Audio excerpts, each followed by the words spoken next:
You probably know the movie The Woman King well.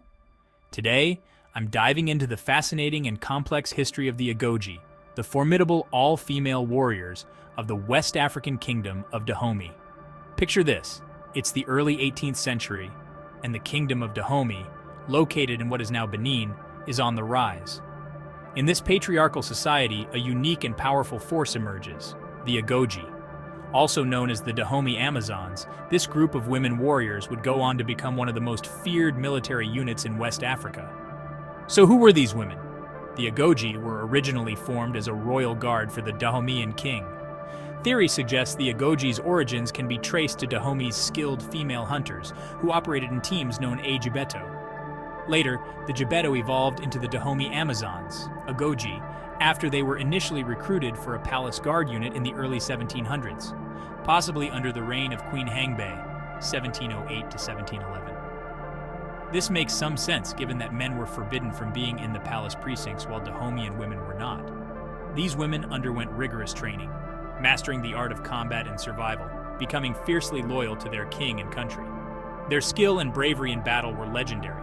The Agoge were known for their physical prowess, discipline, and fearlessness. They fought with a variety of weapons, including spears, bow and arrows, clubs, and swords. Their presence on the battlefield often struck fear into the hearts of their enemies. But as with many historical narratives, the story of the Agoge is not without its darker aspects. The kingdom of Dahomey was heavily involved in the transatlantic slave trade. The Agoge played a significant role in capturing and selling other Africans into slavery. They would often raid neighboring territories, capturing men, women, and children who were then sold to European traders. It's important to understand that the involvement in the slave trade was a complex and multifaceted part of Dahomeyan society. The kingdom's economy relied heavily on the profits from selling captives, which in turn funded the military and bolstered the power of the Dahomeyan kings. The Agoge, as elite warriors, were instrumental in carrying out these raids and ensuring the kingdom's dominance. Now, this dual legacy of the Agoge, as both fierce defenders of their realm and participants in the slave trade, makes their history both fascinating and troubling. It challenges us to look beyond the surface and understand the complexities of historical events. Today, the legacy of the Agoge lives on in various forms. They have been a source of inspiration for popular culture, most notably in the 2018 film Black Panther, where the Dora Milaje were inspired by these warrior women. So, what can we take away from the story of the Agoge?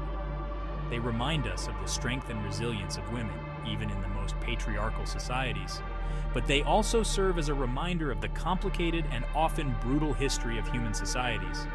Thanks for tuning in, and remember, history is never just black and white. It's filled with shades of gray that we must explore to fully understand our past. If you enjoyed this deep dive into history, don't forget to like and subscribe for more fascinating stories from our past.